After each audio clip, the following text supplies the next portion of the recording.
Welcome to Saulcast. Today we are talking about Better Call Saul Season 6, the final season. That's right. Episodes 1 and 2. We did our instant take earlier in the week. Now we've had a couple days to think about it, marinate on it. Digest. Connect some dots. We marinated it, we cooked it, now we're digesting it. That's right, and you all get to see it happen here. And don't ask what happens next.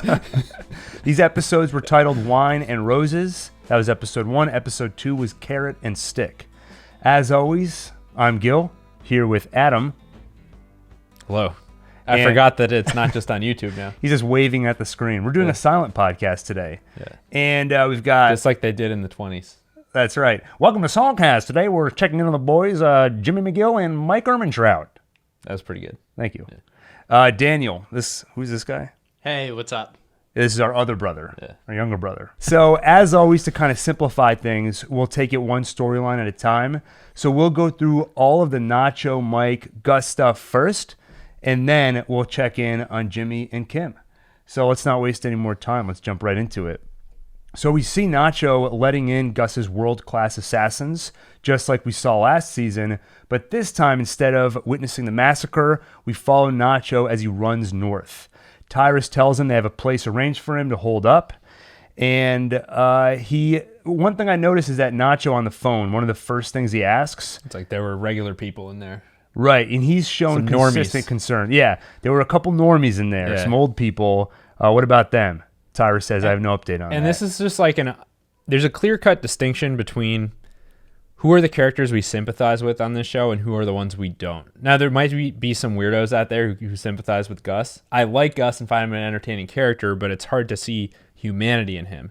Mm-hmm. But people like Nacho, people like Mike, make a distinction between people who are in the game and those who aren't. And those who aren't are innocent and should be left out of it as far as they're concerned.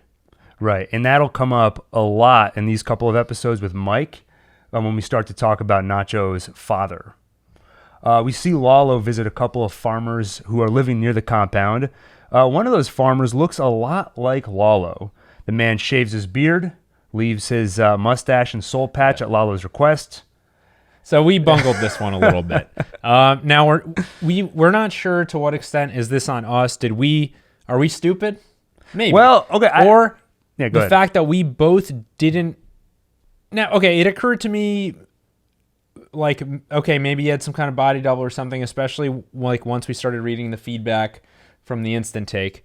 But the fact is, all three of us didn't really believe for sure that that's what happened. I said it on the instant take, actually. You asked it as a question? I said, I posed the question, could it be that Lalo specifically said, keep your mustache and soul patch so we could use the guy as a body double? Mm-hmm. And immediately I was shot down by Daniel, who, by the way, valedictorian. Yeah. Right? So I don't know how you missed this one.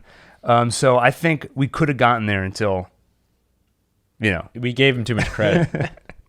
But yeah, that's basically what happened here. And that's why they were saying, thank you for paying for Mateo's dental work and all that stuff. We should have put the pieces together once they were talking about dentistry, and then later in the episode they say the dental records matched. Okay, right. That should have sealed the deal for us, but I didn't connect the two at the time.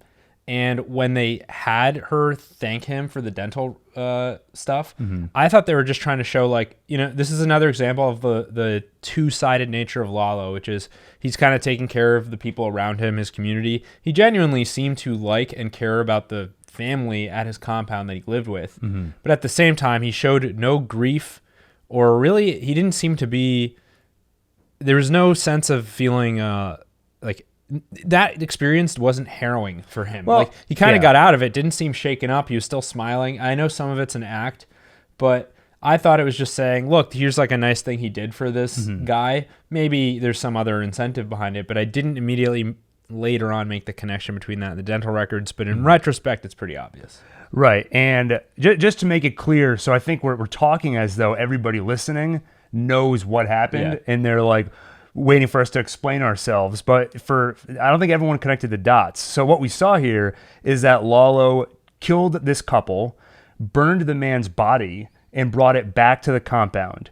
The dental work that they referred to, that was Lalo's dentist. They set it up so that if anyone were to check this guy's dental records, they would think it's Lalo. Do you think it's fun, being Lalo's dentist? No, I don't think it's fun being Lalo's anything. So the implication is that this man has been a body double, a sort of plan B that Lalo's had here, just in case he ever needed it. And I don't think Lalo was too broken up about having to kill them, but I also don't think he was too jazzed about it. There was that scene that was in the trailer where the guy finishes shaving and his head raises up from the bottom of the screen with this big grin on his face. Lalo's standing behind him. He doesn't look too pleased. I don't think he wants to do this, but he also can do it and move on with his life. Yeah, I think he, without question, will do whatever he needs to do to survive and to ensure the success of his family. Right, exactly. Doesn't mean he wants to kill, but he really will not put... And he might not feel great about it, but there is no second thought of, maybe I shouldn't. Right. He doesn't have that part. Yeah, exactly. So his plan works because at the compound, the twins find the body double's burned corpse and immediately surmise that this is Lalo. Mm-hmm. You can see for the first time maybe we've ever witnessed, at least one of the twins looks pretty shaken. Yeah. Mouth, First time he ever opened his mouth. Yeah, mouth agape. Yeah. We've never seen that before. This is another thing where I felt like, how do they so quickly say, that's Lalo? I mean, the body was burnt to a crisp. That's part of the reason why I didn't buy into the body double idea. And in the instant take, so the fact is you could still see some of the hair, and the fact that all that hair survived and it looked pretty long, I thought it was a woman's corpse. Right. I thought it was just they were so broken up that family, not in the game, dead. Right. So we whiffed that one. Yep. But here's the thing. Even now that I know what really happened and what the intention of the writers was, this is a rare moment where I have a little bit of a nitpick with the show. This felt a little bit like a stretch to me. First of all, I do think you saw the rest of that body. I feel like the hair would have been gone. Yeah, the mustache and soul patch. Just from starting up a grill, I've lost hair on my arm before. Right. And the rest of me didn't even burn at all. Yeah. So it's not that hard to burn hair. So I don't know. That there was that part and something about this, the writing felt too it was too much of it was too clever. It was too clever of a scheme. It reminded me of the Magnets episode from Breaking Bad, which similarly, I was like, that was clever, but it felt a little bit over the top, even for this universe. That said, in the end, I'm like, I still kind of like it because it fits Lalo's character. It fits all this planning ahead. I love all the scheming and the cleverness and the craftiness. But part of me, it has a little indigestion from this. Yeah. Speaking, all the digestion, this one gave me indigestion. Yeah, exactly. So we don't have to harp on it too much more. I mean, we understand it now. Part of me wonders if it is stretching credulity a little bit. But, now Lalo's in a great situation because not only does everyone think he's dead, but even the Salamanca family thinks he's dead. Initially I thought, well, the federales will cover for him because they... So when they said the dental records matched and everything, I thought what happened was they just got documents forged or something, and that because you see once the twins are walking into the compound, you see the way that the federal officer is ducking. He won't even make eye contact. Right. They are so far. The twins are so far above them, so far above any kind of government rule that you would think they could just get anything forged that they need to. Right, which I bet they could, but now it's even more airtight. Right, because they actually saw a body. They saw a body, and even, like I said, the Salamancas, even they think that Lalo is dead. Yeah, well, he spent maybe years supporting this farmer to create a body double and investing dental work, and then his uncle just gives it away in a split second. All this effort for absolutely nothing. Well, so it's not exact. So okay, for nothing when it comes to Gus, but when it comes to any kind of government agencies and federal stuff, there's still some benefit for other people thinking Lalo is dead. But I do agree that Hector, with that funny look he gave Gus when they shook hands, really just destroyed what benefit is there? I thought the only benefit was so that he could have a surprise attack against Gus. I mean, I think Lalo's probably not mad about the fact that he's a little bit more off the radar, even if not to Gus, but they're not the only two players in the game here. So that's one thing I was thinking. The other, just a separate thought on the whole dental record stuff and having a body double. I do think that's still a pretty clever thing to think of, on the writer's part. And I wonder what kind of research went into that, because when I hear body double, I think of Saddam Hussein. So I listened to the Insider podcast. Oh, really? That was the exact example did they research Saddam Hussein and how they did the body doubles? Did they look into it and say they made sure all the body doubles got the same dental work as Saddam?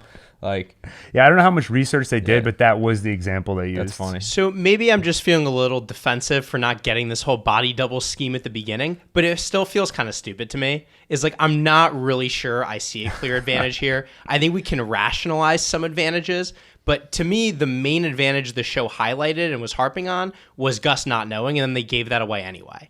So it just makes the whole scheme seem like really silly and far-fetched. Yeah, if Gus hadn't picked up on it, though, it would have worked out well. I mean, I think what you're seeing is a chess move that worked for a little bit, but then Gus outsmarted him because he knew how to suss it out from Hector. So, yeah, not everything is going to work out perfectly. But I think we can move on from it. Yeah. I don't want this to be an hour of look, how are we supposed to see it? It's stupid, And what specific dental work did he have done? Yeah. Who is this dentist? Yeah. We see Gus at his trailer, his sort of remote office. He gets a call from Bolsa letting him know that Lalo is dead. I love this trailer. So much stuff has happened in this trailer, both in Better Call Saul and Breaking Bad. And every time I see it, it reminds me of the pictures that I've seen of the little negotiation room they have between the North Korean and South Korean border. The little DMZ spot. Right. It's like the one place where people from both countries can sit down and talk. So as a reminder, in Breaking Bad, this is where Gus would have some tense negotiations and conversations with the cartel. That's where they would meet. So they had to recreate that trailer for Better Call Saul. So at this point, they don't know who killed Lalo. All they know is that Ignacio is a traitor. And when we find Varga, they say, we will know who he is working for. So Gus is, of course, now, or already was, but this further reinforces his concern that someone's going to get to Nacho and find out the truth. We also see that Gus is skeptical that Lalo is actually dead. And we see Mike here stand up to Gus a little bit. He says, Nacho deserves your respect. He did everything you wanted. Gus says he had no choice.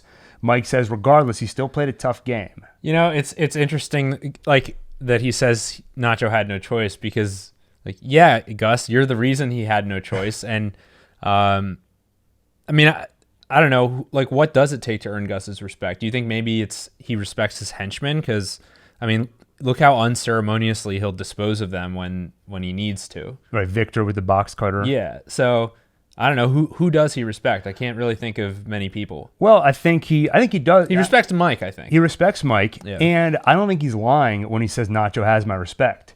But I think that having Gus's respect doesn't mean you have immunity from potentially being killed by him. If it has to be done, he'll do it. Mm-hmm. So then we go back to Nacho. He's on the run, hides in a culvert. Yeah, for a little bit. And I just learned what a culvert means recently.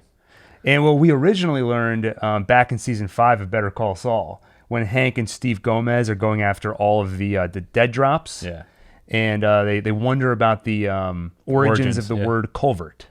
And Adam recently cleaned out a culvert. That's true. Yeah, I took a stick and moved all the leaves and the rocks out of the way so that it could flow better. Do you want to hear more about that? Stick around for the end of the podcast. Culvert cast. There you go. He gets to a motel where Tyrus told him to hold up. They've left him with money and a gun. Tyrus tells him, anyone who comes to that door, you shoot him. And wait around, a guy's going to pick you up in a couple of days. Yeah. So we're starting to see the plan come together here. Gus gives Nacho the gun, and he basically tells him, be a little bit trigger happy. Right. All right, we'll come back to that later. Then we see Mike giving his granddaughter some lemonade. He ignores a call from Nacho. Clearly, he doesn't feel good about it. He looks disturbed when he sits back down, but to me, the implication here is he's letting it happen. Yeah. Lalo prepares to cross the border in a truck that's been disguised with hay. And by the way, we've seen this truck on Breaking Bad. When the twins come into town, they use a very similar truck. So presumably it's the same route. Lalo calls Hector to tell him that he's alive, and Hector tells him to get proof that Gus was behind the hit. So Lalo decides to stay behind and seems to have an idea where to find that proof. He also demands that the guys who run the truck give him his money back. Be nice. Exactly. Yeah. They refuse. He kills them. He's such a good actor. I love when he turns on the charm. Yeah. Which is most of the time. It's just very funny, and it's just, there's such a strong contrast between that and what he really is. Yeah, he is just such a fun character to watch. Yeah. And Vince Gilligan talks about it all the time. But of course, this character was created in an offhand line of dialogue in Breaking Bad. Mm-hmm. Did Lalo send you? And it wasn't me, it was Ignacio, which is another offhand character that got created. Exactly. Yeah. And Peter Gould thought, we got to bring this Lalo character in. Vince Gilligan kept saying, nah, no point. So good thing they didn't listen to him. And we got Tony Dalton. What is the proof he's going back for, we think? I don't know. Yeah, I think I was thinking about this after. So in our instant take, jumping ahead a little bit. I mean, the proof is... Okay, so actually during the episode, I said the proof is probably Nacho. I remembered shouting that at the TV. I was like, he wants Nacho. Yeah. So I think that's right. Yeah. I can't think of anything else it would be. And it just fits with this overall storyline of everyone is after Nacho. Yeah. Literally everyone. So I think he's going back to find Nacho. In terms of that storyline, that's where we wrap up episode 1. But continuing into Carrot and Stick, Mike visits Nacho's home and pays the girls he has, I guess, living there. Yeah, I mean, it could also be that they just crash there, and they don't know where Nacho is, so they figure they may as well enjoy his house. Right. It seems a little bit like squatters. Yeah, so we see one of them. As always, she's fiddling with something. In this case, it's dominoes. Yeah. And she seems to be on track to potentially get the world record. Yeah. She's thinking. That's the next spinoff. Then Mike shows up and basically pays them to leave. You're never going to see Nacho again. Disappear. He empties Nacho's safe and moves all of the contents. So he has to break into the safe. Then takes all the contents out of it, moves it into a brand new safe, but adds an envelope, leaving it there to be discovered by the Cartel and the Salamancas. I love all the scheming. The scheming is always great, and process is always fun to watch in this show. Even seeing that tool they use to get into the safe. Yeah, I just liked watching it. You see all the little metal shavings on the ground. Yeah, all that stuff is great. And one thing we weren't sure of when we first watched it, but we can confirm on a rewatch, Mike does take both of the fake IDs out. For Nacho and his father, he puts Nacho's ID back in the safe. He pockets his father's ID. And this is one of the great things on this show is so often you see characters acting alone and not having someone to talk to. So there's no way for them to communicate to us what they're doing other than to show it to us. So right here is a way of showing us that Mike is drawing this hard line where he'll give up Nacho. Nacho's in the game. It's up to him at this point if he's going to survive, but he's going to protect Nacho's father. Yeah. And of course, that comes back later. Gus gets the report on Lalo's supposed death. They check the dental records. Everything matches. Then he calls Bolsa to tell him that he has an idea on how to keep the peace. Meanwhile, Nacho hangs out in the motel room. Unusual for Nacho, looking very nervous. Yeah. He notices... Nacho, between a rock and a hard place. We've never seen that before. That's right. Yeah. He notices a boarded up window on the building across the street with a conspicuous hole in one of those boarded up windows. He sees a little bit of movement in that hole, and he suspects that he's being watched. Yeah. By the way, just a note on when they told him if anyone comes in here, you shoot. In part, I think like most people accept that part of that is to guarantee that he gets killed. Nacho gets killed in a shootout. And the other part is, I think by saying that to him, it gives him maybe a false sense of security so that he's encouraged to stay put. He feels like, okay, maybe there's a chance like Gus's people are actually trying to protect me for the time being. So it gives him more incentive to stay in one place rather than just immediately run. Like they armed him. Yeah. Clearly they're on his side. Yeah. Which I don't think he's dumb enough to just take that at face value, but it tips the balance slightly toward, okay, I'm not immediately going to try to run from here. Right. And I think I think part of what's happening here is that Gus is underestimating Nacho. Yeah. Nacho is a little bit too smart to fall for all of this. And we'll talk about that in a couple of minutes. So what is Gus's plan to kind of smooth things over with Bolsa and Hector Salamanca? He heads to the nursing home where Bolsa oversees a meeting between them where they sort of acknowledge that they're on the same side. That's what Gus says. And then Hector uncharacteristically offers his hand. Gus takes it and they shake hands. Then Gus walks outside, calls Mike and says, Lalo Salamanca lives. What happened there? This Adam? is an interesting scene because when Hector starts to move his hand and like look like he's gonna shake Gus's hand, at first I thought, okay, maybe this is Hector really trying to sell Lalo's death, because it's to say Hector is in such grief, he's so shaken up about this, so sad, that he just wants peace, right? But then as soon as you see his face and he's like, he's like grinning and staring Gus right in the eye, he just plays his cards right there, and yeah. So I don't know. That to me seemed like a slip up. Maybe he underestimated Gus, or who knows. But from that, it's clear to Gus that Lalo is alive. Yeah, I think Hector did not intend to play his cards. Yeah. I think he just meant to show, like, look how much pride I have. I don't care. But Gus knows him too well and knows that if Lalo were truly dead, Hector would not shake his hands under any circumstances. And then in the coolest way possible, Gus can't call and say, hey, I just found out Lalo's alive. He has to say, Lalo Salamanca lives. Yeah. So they can put that in a trailer or something. Yeah. So then Bolsa and his men ransack Nacho's home, open up the safe, and find Mike's planted envelope. In it, they see deposits to the Cayman Islands and a phone number. Bolsa calls it. It's the number for the motel, and they now have Nacho's location. So this is where Gus's plan becomes crystal clear. He gave Nacho the gun, said shoot anybody if they show up. Then he gave the Salamancas his location, so he knows they're going to go in there. He knows they're going to try and capture Nacho alive to get him to talk, but hopefully Nacho's going to shoot back at them, and in the shootout, Nacho will be killed. Mm-hmm. But like we said before, I think Gus underestimated how smart Nacho is. He's not going to fall for this. I also think he underestimated how restrained the twins are. Yeah. Maybe compared to Hector Salamanca, because we'll see in the shootout that someone is trying to kill Nacho. The twins kill him, and they tell him, alive.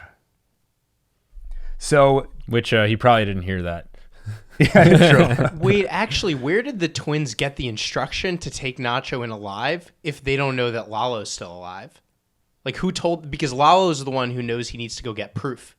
So who told the twins that? They're working with Bolsa here, I think, because we see Bolsa and the cartel go in and find Nacho's location in the safe. So I think he's working with the Salamancas here, and he's the one who told them, get him alive. So then just to guess, I feel like the proof that Lalo is looking for has got to be something different then. Because Bolsa already knows they need Nacho, but, Lalo got new information from Hector when he mentioned that they should look for proof. So I feel like that's got to be something different. Right. If you have Bolsa and the rest of the Salamancas looking for Nacho, is Lalo also looking for Nacho, or is there something we're missing? Yeah. That can we serve might as need to proof? revisit the finale of the season 5. Yeah, keep an eye out and see what Nacho's phone, is that somewhere? That wouldn't make any sense. Nah, he still he has has it. it. Yeah. He's going to get his DNA off the glass he was drinking. Yeah. It's like, see, it's proof Nacho was there. Well, yeah, we knew that. Yeah. So then we get to Nacho's diary. Dear diary. Yeah. Man, I'm in a tight spot here. I am in quite the pickle today. Yeah. Remember that Lalo Salamanca guy? Boy, this guy's nuts.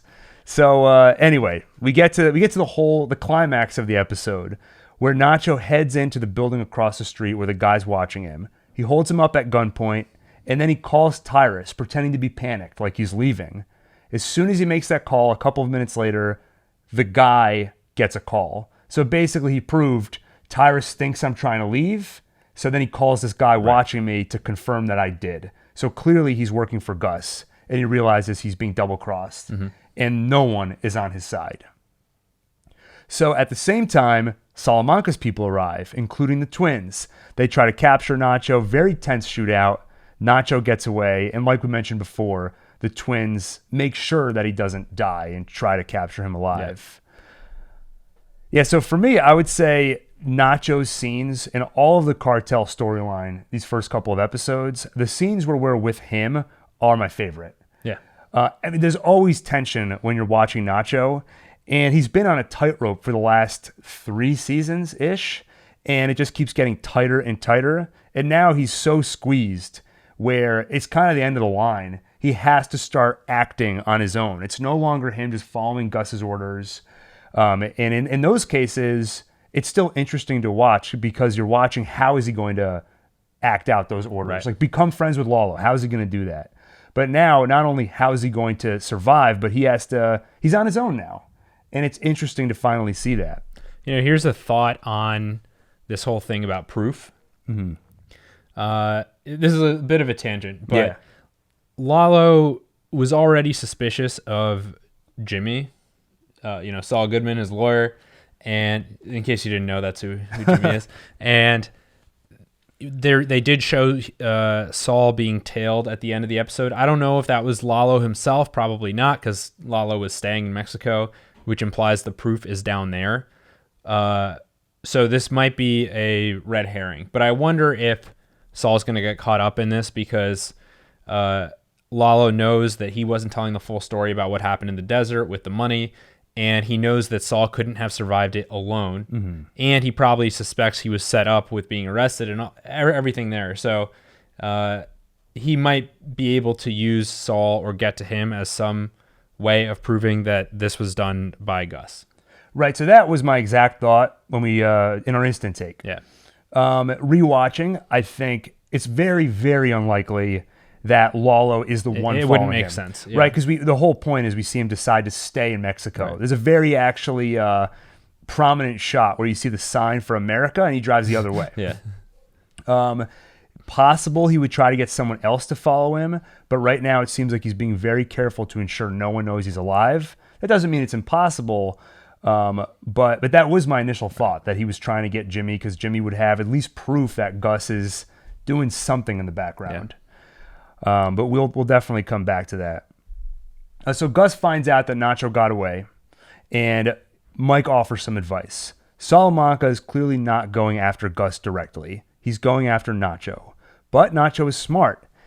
He's in Salamanca territory, though, so no matter how smart he is, he's not going to last. As Mike is telling Gus this, you can see how nervous he is. He knocks over a glass and tells Mike to continue. So Mike wants to take 4 guys and head to Mexico and pick up Nacho. Gus's response is, bring Varga's father, and Mike refuses. Tyrus points a gun at him. Mike tells him, whatever happens next, it's not going to go down the way you think, the way you think it is.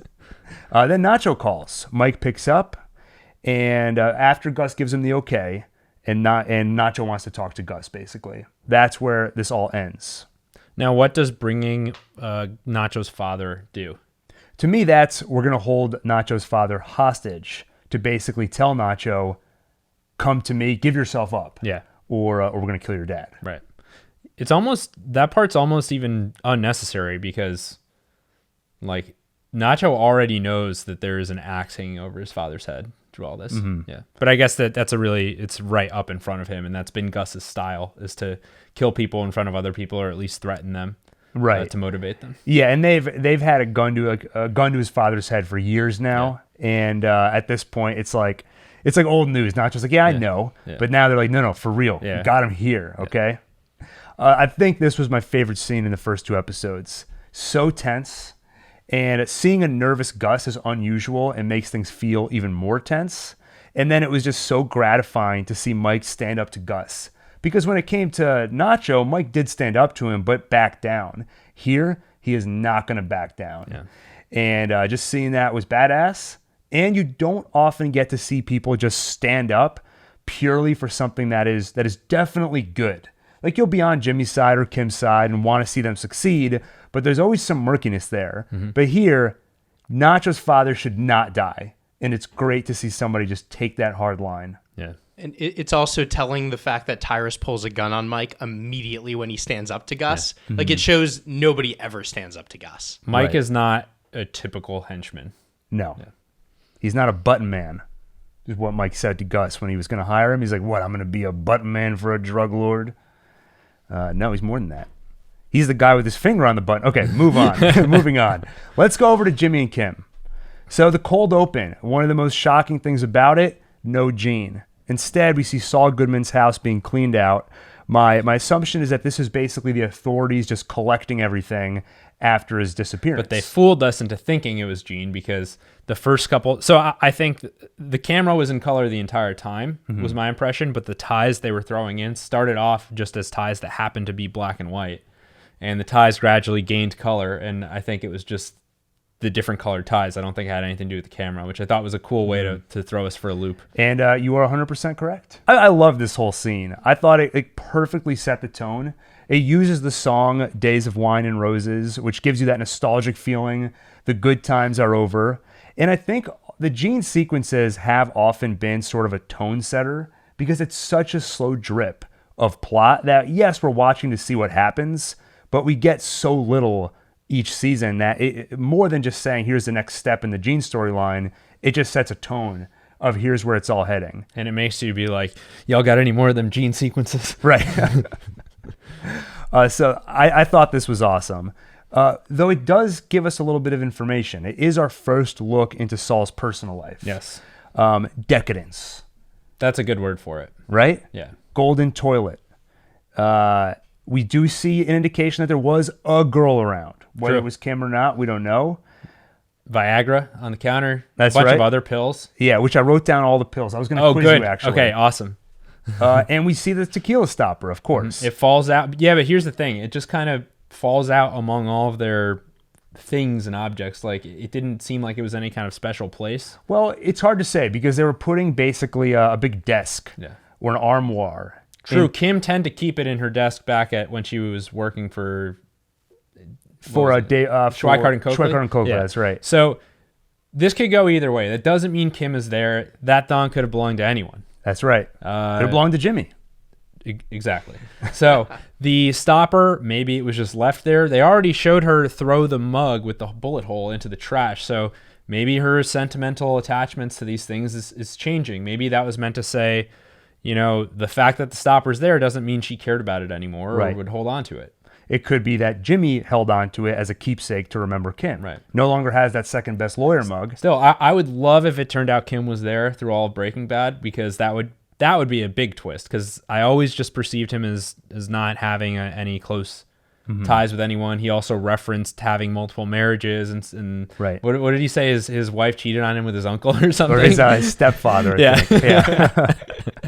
You know, it's also the kind of thing you could just make up to be funny. That's true. Yeah. But we would have thought that about the Kevin Costner thing, where he said he picked up a girl by pretending to be Kevin Costner. Oh, that was real. Yeah, we saw it happen in season 1, episode 10.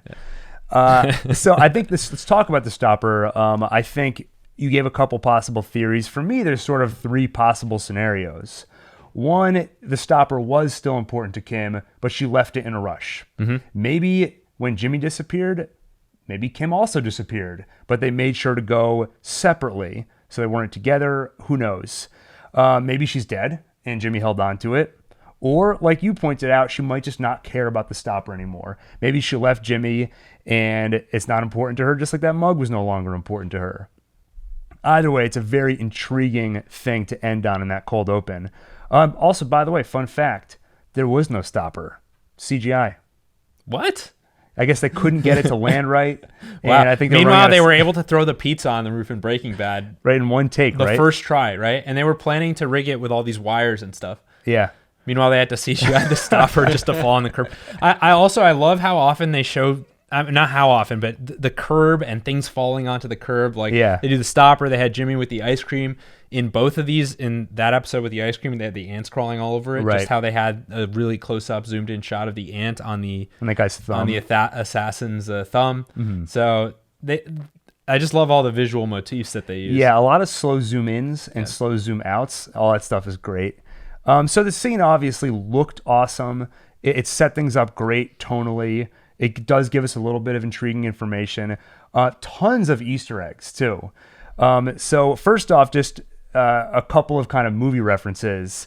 They specifically wanted to zoom into the stopper to feel like Citizen Kane. there's a major reveal. I won't spoil Citizen Kane for anyone who hasn't seen it, but there's a major reveal where you zoom in on something that says Rosebud on it, and it kind of explains this big mystery that's been looming over the series. Here, I feel like the big mystery is, where is Kim? Yeah. And so you get a slow zoom in onto the stopper that just, it doesn't even answer the question, but it makes you look at the question in a new light. But actual references to the show, we see the black hat that Saul Goodman wore in the first commercial where he ever called himself Saul Goodman, when he did the commercial trying to sell commercials in front of that satellite. We see the walking shoes that he gave Irene when he was trying to turn everybody at Sandpiper Crossing against her. We see H.G. Wells' Time Machine. Yep, that book makes multiple appearances in the episode. That's right. And I don't think we've seen it before this episode. I don't think so. We would have noticed that. Yeah, I think so. And they said in the Insider podcast that there are also references that we don't get yet. Yeah. But as we watch the season, we'll be able to keep comparing back and see more stuff. Of course, you see the car that Do you think they're going to introduce time travel into this? I think there's no question. I mean, that is all either time travel or a multiverse. Yeah. That stuff is all the rage now. It's going to be shocking when you see, like, Jimmy just takes a bullet to the head in one episode. Yeah. Like, what? And it's like we've been watching an alternate reality this whole time. We see the CC Mobile stress balls, the ones you used to throw against the wall. We see a picture from Mesa Verde with that horse. And both of them were put in a box that was labeled no value. So I assume, like, I don't know, when a drug dealer's accountant or lawyer gets arrested and they repossess all of his things, do they sell them at auction or something? It really depends. So if it's like a big drug bust, sometimes the cops just take the drug dealer's money and their car, and it just becomes theirs. So, like we saw with Mike and Maddie, right? Dirty Money. Oh yeah, exactly. Except it's legal. That's legal. Right? Yeah. That's sometimes you see like a really cool looking cop car. It's like a Mustang or something. Oftentimes that's a drug dealer's car that they just took. Well, okay, so the cop's not taking it personally. Like the precinct. Oh no, gets it. Okay. no, it's like a legal process where they just get to keep it. God, I was thinking of, like, I gotta change my line of work. Yeah. I'm gonna bust out. I'm trying to make all these videos. Yeah. Should be doing drug busts. All right, so now I need you to look away from my notes. Okay. Because you're gonna quiz me. Yeah, as we go through the house, we see a bunch of pills. And Adam, you have some, like, knowledge in the field, so let's see. Now, are there names on the bottles too? Yeah, I think they all They're all Jimmy's. I forget now if they said Saul Goodman or Jimmy McGill. None of them said Kim Wexler, right? No, okay. I don't think so. Minoxidil. That's hair growth. Oh, really? Yeah. They said, I looked it up. I thought it was blood pressure. So that's possible too. So it depends. If it's topical, which it usually is, you put that on the scalp. Yeah, and so that brings blood flow to the hair follicle. They said take one daily. So I think it was pills. Okay, so it could be used for more like blood pressure or heart health. All right. Spironolactone. Spironolactone? Yes, that's right. Yeah, that's that could be a blood pressure medication. All right, that's what I read. Yeah. Blood pressure. Finasteride. That's hair growth. That's hair growth. Or depending on the dose, it could be for enlarged prostate. Got it. Okay. I think it was 50 milligrams, I think. That's way high. 1 milligram would be for baldness. 5 would be for prostate enlargement. Okay. All right. Numilofor. That I haven't heard of. So it's good. That was a trick. Because that was a real medicine that he had, but it was fake medicine invented for the show. We saw it in a commercial. Remember when the girl at Nacho's house was taking when she was taking the remote control apart? There was a commercial for Numilofor on TV. I tried listening to it. I don't think you can actually hear what it's for. Mm-hmm. And there you go. And Viagra, like you mentioned. What's that for? No idea. Yeah, I don't know. It must be another made-up one for the show. You know, that originally they were researching Viagra as a blood pressure medication when all the guys started reporting a side effect, and they realized they had a much bigger moneymaker on their hands than they realized. All right, so that's the cold open. We last left Jimmy and Kim discussing plans to destroy Howard. The next morning, we see Kim. She seems to have slept like a baby, while Jimmy is just staring at the ceiling. Now, we can even talk about that right now. What is disturbing Jimmy here? Well, first of all, in terms of just motifs in the show, revisiting the same situations over and over again, Jimmy and Kim in bed is something we've seen a bunch of times and in many different ways. We had the whole saying something stupid montage where you see that divider between the two of them, and they're getting more and more separated in bed and less physical and whatnot. So this is just another cross section of this. And here it has less to do with their relationship, I think, and more to do with their individual mental states. Kim is becoming more comfortable with who she is and the direction she's going. She's really enjoying striking this balance between a bunch of public service work, which she has coming up. I don't think it's happened yet. While also doing all this scheming and tearing down of people she thinks deserve it.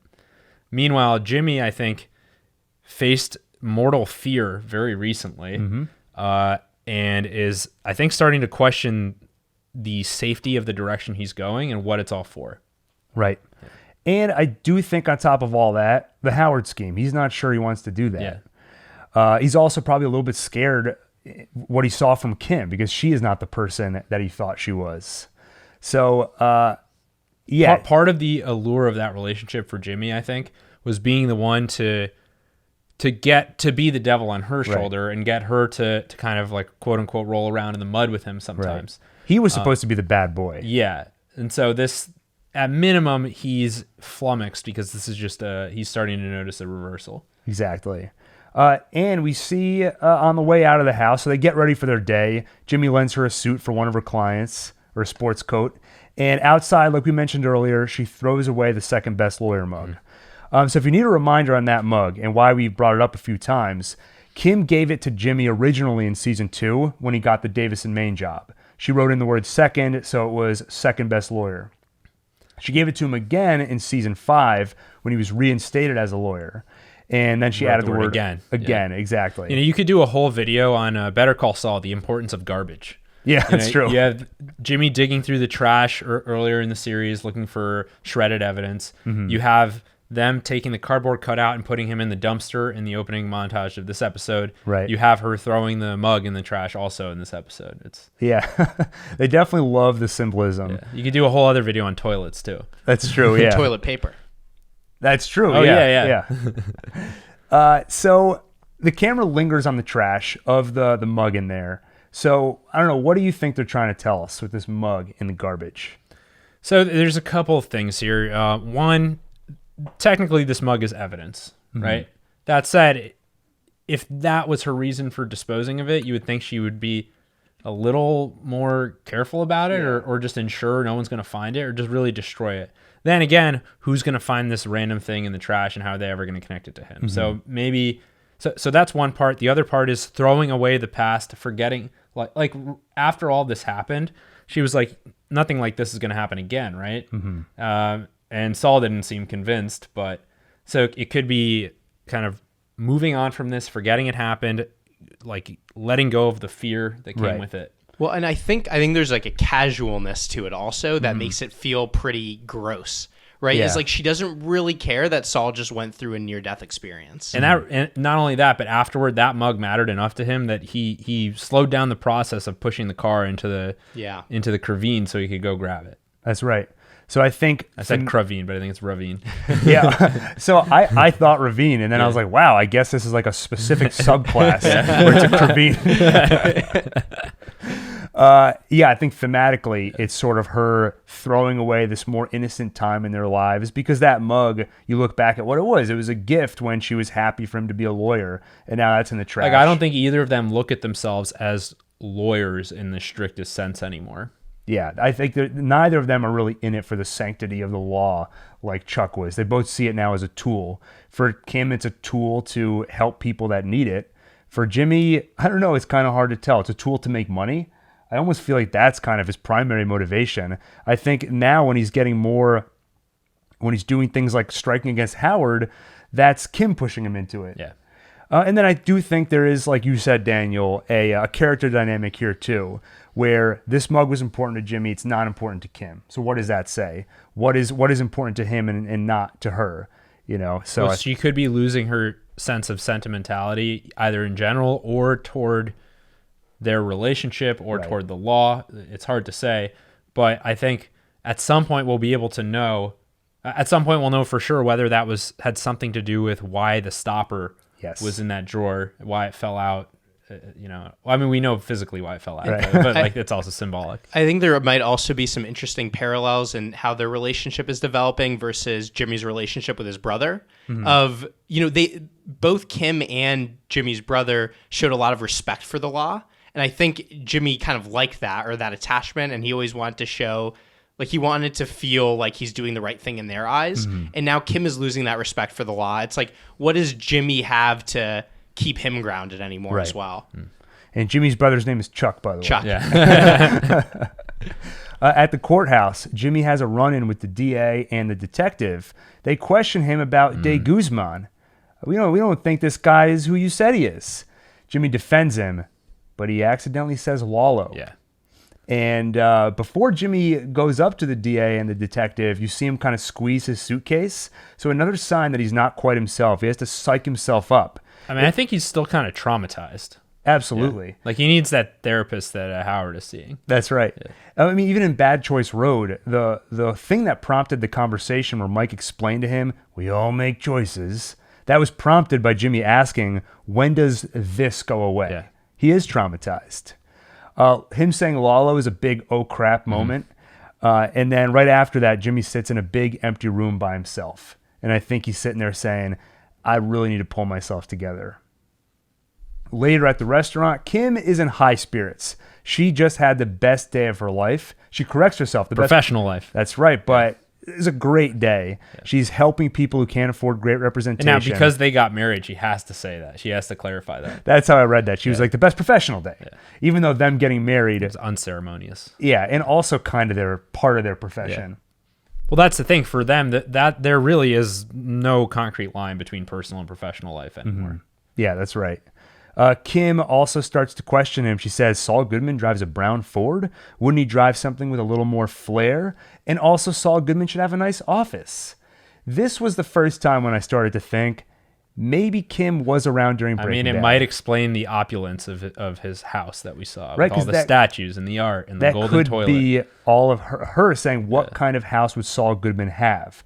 If we're going to have cartel leaders coming over to your house... which hopefully they weren't doing that. Yeah. But if anybody sees Saul Goodman's house, it needs to fit the Saul Goodman persona.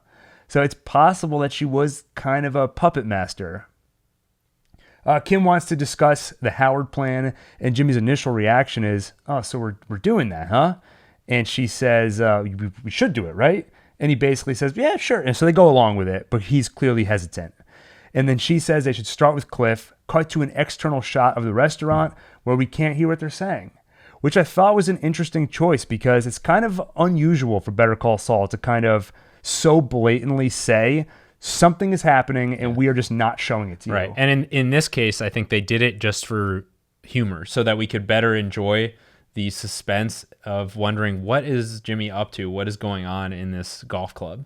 Right. Yeah. Because we were about to find out in a few minutes, but it's funnier when you don't know going in. It's a lot more fun to watch it unfold, not knowing ahead of time. Right. Though I do wonder if there maybe is more to it than that. Maybe there is some kind of a twist or some really unexpected part of the plan that they don't want to give away yet. Could be. I'm not sure, but it could be exactly what you said. So they begin their plan. At the country club, Jimmy sneaks some cocaine, actually baby powder, but looks like cocaine, into Howard's locker. I thought it was unnecessary for her to be like, do you think he'll find out it's baby powder? Like, we all know that they didn't find real cocaine and put it in a bag. Right, the writers are like, well, we don't want everyone to think that Jimmy and Kim are really crossing the line here, so... So I felt a little unnecessary, but, nitpick. Yeah, but it also just shows Kim's worry. I think she's concerned that this is not going correctly. Yeah. And that's one of many questions she asks. Were we too subtle? Are they really going to go for it? And Jimmy assures her that yes, this is kind of going for the domino world record on this. Yeah, there you go. So the cocaine, quote unquote, falls out of Howard's locker. Cliff Main sees it. Howard's like, where did that come from? How did that get in there? Didn't that just fall out of your locker? Also, he could have been hanging out with a few of the different prominent lawyers that we met. It could have been Schweikart instead of Maine, but something about it being Maine makes it funnier. Maine is, he is so funny because he's such a happy, positive. He was like playing the guitar in the office and he puts out such positive vibes. Yeah. So you always wonder what happens if you poke him. Like when Jimmy just gets himself fired. And destroys the toilet there all the time. Like, how is this very positive vibes person going to react to that? So I think he is the best lawyer. Well, first it makes sense because he's working on the Sandpiper case. Right, so it's logical. It had to be him. But also, if you just had to pick which character would be the most fun for that scene, it works out nicely. Obviously, a few big laugh moments in this episode or in this scene. The anti-Semitism thing. That was awesome. We already talked about in the instant take, but that had me laughing harder than I think I've ever laughed at as soon as you said once you heard my name, the tone changed. I was like, I know where he's going with this. Naked Jimmy, also hilarious. Yep. He has to think quick. What do I do? And he knows that the rule of the locker room is you don't look at each other. Yeah. So keep your eyes to yourself. So that is the best way to become invisible. So all of that was great. This show does such a good job with just like crass base humor that doesn't make me feel stupid after. Like, you can watch the show and still think it's smart, even though they've made jokes running the whole spectrum of intellect and like first of all, the Davis and Maine thing, like Jimmy, one of his attempts to get fired there involves just destroying the toilet. Right. He stops flushing. He says he was trying to save water. Then he destroys the toilet at the golf club. And then there's the time when he's in the desert, he's drinking his own pee out of the Davis and Maine bottle. Right. It's like they just... You have the talking toilet in season 1. Oh, you're so big. I want it all. Yeah. The cake, the guy sitting on the cake. Oh, the pies. Yeah. So it's just, like they do such a good job with that. It's so funny. Well, I think the difference is like we normally don't go for that type of humor. Well, I don't know if that's Speak true. for yourself. But I think the difference is that the humor comes organically from the characters. It's not universe-breaking comedy where it feels like you're in the world of a comedy. Yeah. It's just these characters are doing funny things in a way that feels natural to their character. Right. Now, Jimmy doesn't mention to Kim that he bumped into Kevin and made a huge scene. Yeah, so that's risky. Yeah, I think Jimmy's off his game, clearly. And I think that, there is a pretty strong possibility that Kevin's going to say to Howard, you know who I ran into in the locker room? Yeah. That damn fool. That's exactly how I would say it. That's where we last leave Jimmy and Kim in episode 1. In episode 2, Carrot and Stick, the next day, we see Jimmy and Kim brainstorming a commercial that will somehow get them a client who can go into Cliff's office and claim they had a bad experience with Howard. So this is the next phase of their plan. Then Kim means we're probably going to see his trusty camera crew again. That's right, yeah. Then Kim has an idea for who they can use. She tells Jimmy he's going to hate it. And we find out later in the episode, it's the Kettlemans, who are currently running a sort of tax business where they help you do your tax return and things like that. So Jimmy pays them a visit. You know what's funny is the way the show is written and everything, like so many characters on this show, from the actor's perspective, they could look at their career and their time on this show and say, wow, I really never expected that they'd bring me back. Like, if you're Victor or Tyrus in Breaking Bad, once your character is killed, you're probably like, all right, well, I gotta that's it for this universe. I'm especially out. A Crazy 8. Yeah, he's gotten so much more time here than he was killed off so quickly in Breaking Bad, and yet he gets to come back for all of this. And meanwhile, the Kettlemans, I never expected to see them again. No, definitely not. And they played such big roles in this episode. They get to and they pulled they did a really good job. Yeah. I thought they were hilarious. I think that is definitely a running theme with this show. Is it's so character driven. So it's no surprise that sometimes they'll bring in an actor and then they'll just, as they're watching, they'll see something in the character that they didn't see when they were writing. Yeah. And then they realize there's more that we can do with them. Jesse Pinkman was supposed to die early on in Breaking Bad. I think even Kim Wexler, I don't think they really knew what the dynamic was going to be. And they made that choice early on to have her smile when Jimmy does the whole billboard playing a hero scam. And that opened up a whole world for them. Mike Ehrmantraut was not even supposed to be on the show. Dale, did you know this? No. So there was an episode when Mike is first introduced to help clean up after... Jane's overdose. Yeah, that's right. After Jane's dies, they bring in Mike as a cleaner. Originally, that was going to be Saul Goodman himself, but Bob Odenkirk was busy filming How I Met Your Mother. So they said, we got to invent a new character. There came Mike. And then there was another episode where they're trying to think, where should Mike be when he gets this phone call? How about he has a granddaughter he's playing with? And that ends up being like his whole purpose of existence, helping his granddaughter. So Jimmy visits the Kettlemans, and he convinces them that Howard was on cocaine when he was representing them, which is why Craig... The devil's dandruff. That's right. Which is why Craig lost his case. And one of my favorite parts of that is when Jimmy's like, he was on drugs, and they say, what are you talking about? He was so energetic. Exactly. So he basically convinces them they have a case here to say they didn't get proper representation, and they can finally restore the good name of Craig Kettleman. So Jimmy gets them to sign a letter of engagement, but they immediately fire him, and Jimmy says something along the lines of, you can't fire me and just go to some big name like Cliff Maine. That's not fair. So, but they do exactly that, and his plan goes, basically things go And even exactly, if you do, you can't tell them who came up with this idea. Exactly. Yeah. So this is all part of Jimmy's scheme, and it works because Cliff because Craig and Betsy Kettleman go to see Cliff Maine and basically tell him, like, hey, Howard was on drugs. We didn't get proper representation. He kicks them out and says, I can't take this case, but you can tell he's thinking about it. Yeah. He starts playing the guitar, then stops and stares, I'm going to try and say this word, contemplatively. Excellent. Thank you. And by the way, there's an interesting cut there where it goes from I keep wanting to say Craig instead of Cliff. Mm-hmm. It goes from Cliff staring to Gus staring when he's at the nursing home visiting Hector.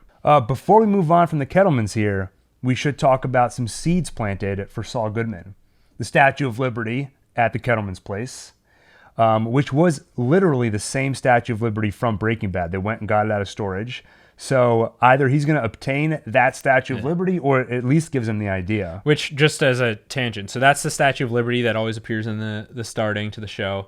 Right. And one thing we haven't touched on is, which we've talked about throughout Saulcast, is tracking what's happening with this starting. Mm-hmm. And so, it's these old VHS tapes, and they're getting glitchier and more distorted over time. That's right. And so this is the first time we see it cut to that blue screen that says tracking, and everything's just getting even more messed up. Yeah. So that's just such a nice touch. Right. Jimmy's he's wearing out those tapes, Gene Takovic, because he's watching these old commercials over and over, or it's a metaphor for Jimmy's degrading morality, or this is them introducing the multiverse, and that's static. The universes are colliding. Yeah. Here's just another thought on all this stuff coincidentally pointing the compass towards, Howard's on drugs. Mm-hmm. Howard is probably pretty quickly going to realize that this is Saul's doing, because he already surmised easily that it was him throwing the bowling balls over the wall onto his car and screwing with it, having the prostitutes come bug him at the lounge or whatever. So I don't know. This is probably not going to go well. Well, and planting drugs feels like it's in the same vein as sending prostitutes to demand payment. And they're like, oh, Howie. Yeah. So like some of the legwork's already been done, because now Cliff is going to think back to that and be like, maybe that was real. I think he was having lunch with Cliff at the I time. forgot Cliff was there for that. Yeah. Yeah. So hold that thought about Howard starting to suspect them. I think we'll come back to that in a couple minutes. So after Cliff and several other lawyers who we don't see on screen, but we hear about it, after they turn down the Kettlemans in their case, they angrily demand to speak with Jimmy. So they arrange a meeting. They need to ensure that the Kettlemans don't tell anyone that they got their information from Jimmy, because that would give up the whole Howard Hamlin ruse. So Kim says to Jimmy, you're going to use the stick, right? And Jimmy says, they're more of a sugar type. He basically thinks he can offer them money and that'll smooth things over. But after hearing that, Kim decides that she's going to come too.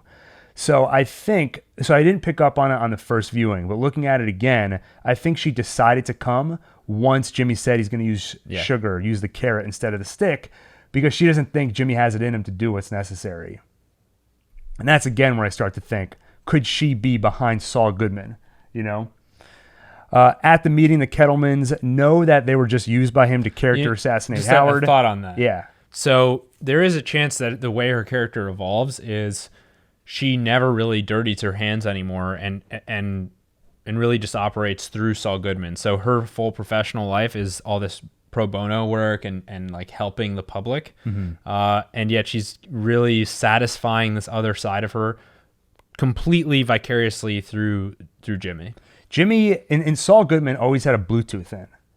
So she's just literally speaking through him all the time. It's the like the surrogate in Arrested Development. Yeah, exactly. He's just repeating everything she says. So the Kettlemans know that they were just used to character assassinate Howard. They don't know why. Jimmy offers them money, but they refuse. Betsy wants them to exonerate Craig, or else she's going to tell Howard everything. So then Kim decides to try the stick. She calls her friend at the IRS. And I love the moment here. Yeah. Craig sees her picking up the phone and he tells her, oh, dial 9 to dial out. She's like, oh, thanks. So she starts telling the IRS about the Kettleman's tax scam without naming them. So I don't think we said it earlier, but basically we find out here that the Kettlemans will file a return. Let's say it's for $5,000 tax refund, but then come up with a fake return to tell you, off the top, you only got $3,000. They'll keep the extra. So they're taking advantage of people. So Kim starts to tell the IRS about this, her friend at the IRS, and it's really just a threat. So Betsy hangs up the phone and gives up, says, we'll do whatever you want, just don't destroy us again. So Kim tells her, you have to pay back everyone you've stolen from, keep quiet about Hamlin, you think you've lost everything? You have no idea. So Jimmy's very uncomfortable with all of this. What are the odds they actually pay everyone back? I think once Jimmy gives them the money, so Jimmy walks outside and Kim says, you gave them the money, didn't you? I feel like once Jimmy gives them the money, they realize, all right, she was just playing bad cop. Yeah. We don't have to tell everybody. And then in the car, Jimmy says, wolves and sheep, kind of shakes his head, and they drive off. And then like you alluded to earlier, someone follows them. Mm-hmm. So, like I said, initial viewing, I thought, oh, this is Lalo. Then I realized that really doesn't make sense unless he somehow got someone else to follow him. But one of the suggestions that came up a bunch in the comments is Howard hired a PI. And that would make sense. Yeah, the more I thought about it, the more that makes sense to me. Because this is not going to really be a fun storyline if they just take Howard down, and everything goes as planned. I've got to think Howard is going to be a tougher force than they realized. And we have every reason to think that he's already suspecting Jimmy. After all the shenanigans last season with the bowling balls and the prostitutes, if he finds drugs planted in his locker, I got to think part of him is wondering, maybe Jimmy's up to something. Yeah. Oh, that could lead this to go down a much darker direction, right? If it's not going well and Howard's onto them, they might have to do things way more drastic. Bad choice road. Yeah. That's right. And maybe Jimmy will want to back out, but Kim is going to keep pushing them forward. By the way, do you think the IRS person was actually the IRS? It felt like a very staged conversation, but I don't know who Kim could be scheming with at this point. Yeah, I buy it. I just figured she has a friend at the IRS. And yeah, going back to Howard PI, it also made me think of when Chuck hired a PI to hang out at the house to wait for Jimmy to come in and destroy the tape. Yeah. So you can just imagine in Howard's head, he's like, okay, I'm facing off against Jimmy. Chuck's played this game before. Oh yeah, the PI. Let me try that route. I doubt he would get in the car himself and follow him. I feel like he's too smart for that. So right now... Well, I mean, the license plate didn't say namaste on it. So. That's a good point. That's a good point. So right now, that's probably the theory that I have my money on. We talked about it a little bit in the instant take, but the wolves and sheep line. Mm-hmm. Adam, you want to once again remind everyone what that is referring to? Yeah, so when Jimmy was a child growing up with watching his father get screwed over by all the customers at his shop, giving stuff away for free, seeing a guy come in and scam him basically, Jimmy's pretty upset about this, and the guy who did the scam looks at him and says, basically, there's two types of people in this world, wolves and sheep. You have to choose. You have to pick one. Right. Yeah. So my read here is Jimmy just saw a wolf, Kim. And I think I said this in the instant take, but Jimmy thinks of himself as a wolf. You know, that's what he can do as Saul Goodman. He can take advantage of people before they take advantage of him. But then he realized, I may be a wolf. I'm just like, I'm a Labradoodle. Yeah, compared to Kim. So I thought that was a great callback in that moment. And, the end of season 5 was seeing this darker side to Kim. And now the cliffhanger at the end of episode 2, season 6, is a similar cliffhanger where we see that Kim is getting very comfortable in this role. Now, she still is fairly targeted in who she goes after. The Kettlemans are bad people, right? They're scamming people. We see that old woman walking out of there as Kim walks in. So even there, she's seeing an example of this person that is being taken advantage of. Howard is, of course, a little bit of a gray area. Does he deserve all of this? No. I just rewatched the entire series like twice in the last month, and both times I came away thinking he's a little bit of a jerk sometimes. Doesn't deserve whatever they're doing to him. Well, any other thoughts on these first couple of episodes before we wrap up? Daniel? No. I still don't think Lalo burned that body.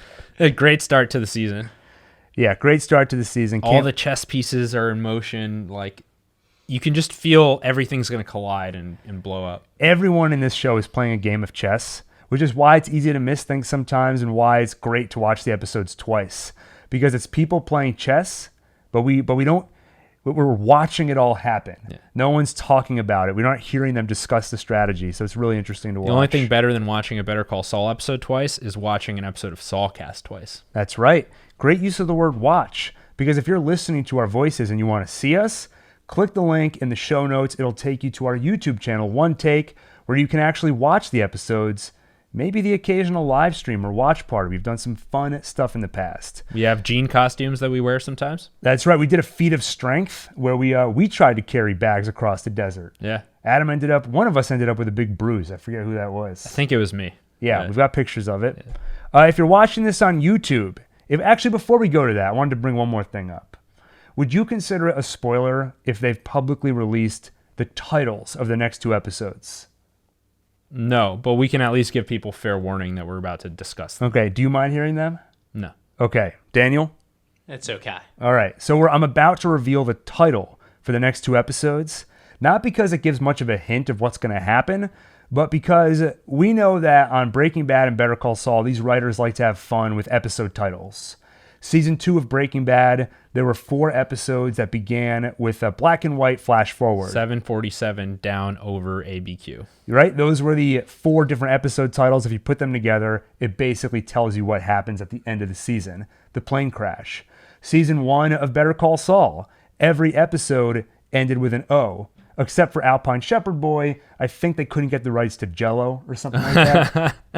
Season 2 of Better Call Saul, if you take the first letter of every title, it was an anagram where if you re-scramble the letters, it spells Frings back. And at the end of the season, Gus doesn't appear, but he returns by giving Mike that note that said, don't kill Hector yet. So now I saw the title of these first 2 episodes, Wine and Roses, Carrot and Stick. Is every episode going to be something and something? Seems like maybe the answer is yes, because the next 2 episode titles are, give me one moment. And actually, I wanted to say this earlier, but again, I didn't know if it would be considered a spoiler. Because you said, we often see Nacho between a rock and a hard place.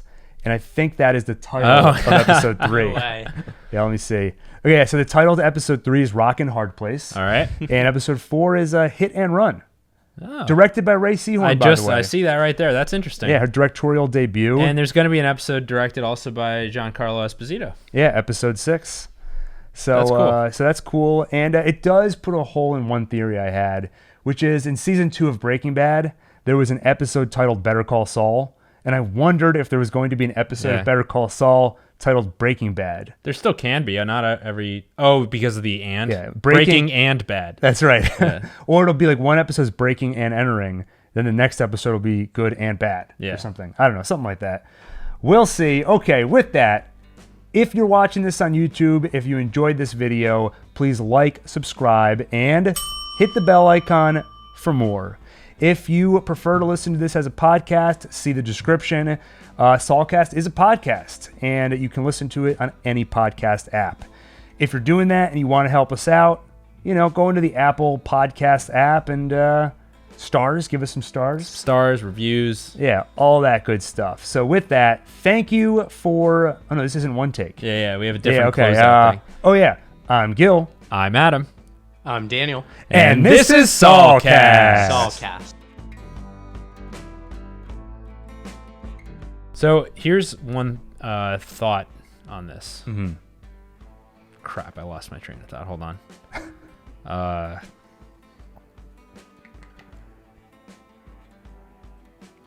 Whatever, I forget.